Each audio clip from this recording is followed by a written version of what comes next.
Alrighty. Hello, how are you today? Good, how are you? Good. It's nice to meet you. Well.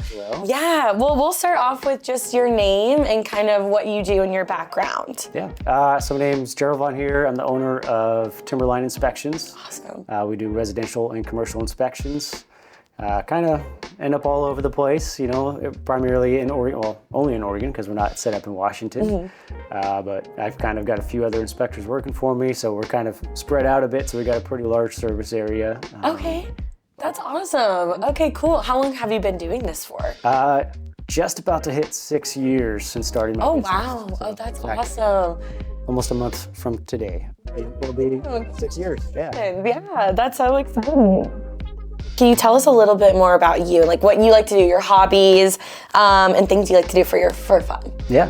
When I'm not working, which as business owners always, of course, to an extent, but I really like hunting, hiking, doing stuff with my family. My kids are very active with sports, so tend to spend a lot of time doing that. And it's great when I get to actually help coach and help out the kids and everything. That's awesome. Are they in sports? Yeah. Oh, okay, cool. That's so awesome. That's really cool.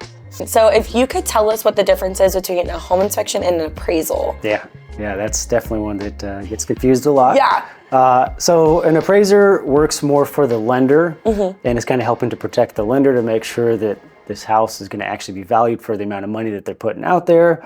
And they also want to make sure that the house is going to fall down, as soon as this person moves in, and then now that person can't make the mortgage payment. So they're kind of looking more at the value of the house and a little bit of the safety of the house, because make sure the house is generally sound. Whereas an inspector, we're hired typically by the buyer who's going to be purchasing the home. And so we're going through a bit more in depth of the house itself, all the way up from the roof, down underneath the house, all the appliances and components in between. So it's a bit more of an in-depth, but really the short term of it is, appraisers for the lender, inspectors are for the buyer. Okay, awesome. Thank you so much for telling us that difference. Yeah, it gets so confused all the time. So yeah. So whenever you're inspecting a home, what do you most likely look for the most? Or what will you look for? We're kind of looking for everything, essentially, because we start up on the roof, looking for roof conditions, go around the exterior of the house, make sure there's no signs of any large issues there, and even small stuff. And we tend to notate the little things too, so the clients know and they can go through and fix it. Electrical panels, water heaters, furnaces, all the big appliances, the interior of the home. I think the biggest thing with it is not to have necessarily a checklist when you're doing an inspection. You got to be kind of open-minded, looking at different things and kind of realizing how different components and systems work together. All that kind of stuff has to be in your mind. If you have more of a checklist, it's too easy just to go through that checklist. Yeah. And then it's easy to miss things. Yeah, exactly, yeah. That's a big factor of it, definitely, is having an open mind and understanding kind of the mechanics of a home. Okay, cool. That's awesome. Yeah, you guys are looking at everything, and it makes sense why you just kind of can't have a checklist, because you have to literally look at everything. Cool. What are the most common issues you see within a home?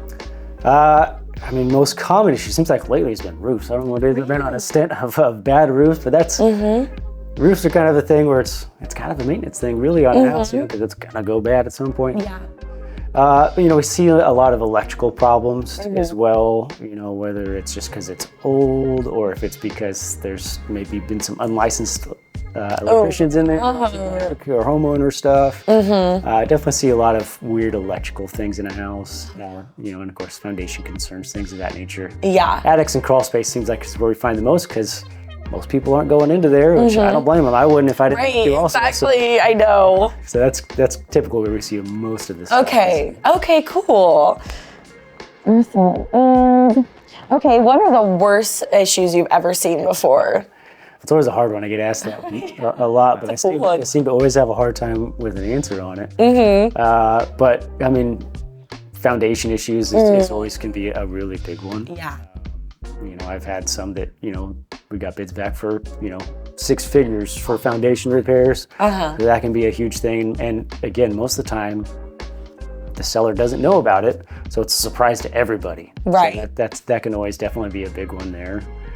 Yeah, that's so crazy. Yeah, foundation would be so bad. I can't imagine a 6-figure bill. That's crazy. Well, thank you so much for coming out here. It was super awesome to get to know you a little bit more and help educate the buyers. And yeah, thank you so much. It was so great to meet you. You too. Hey.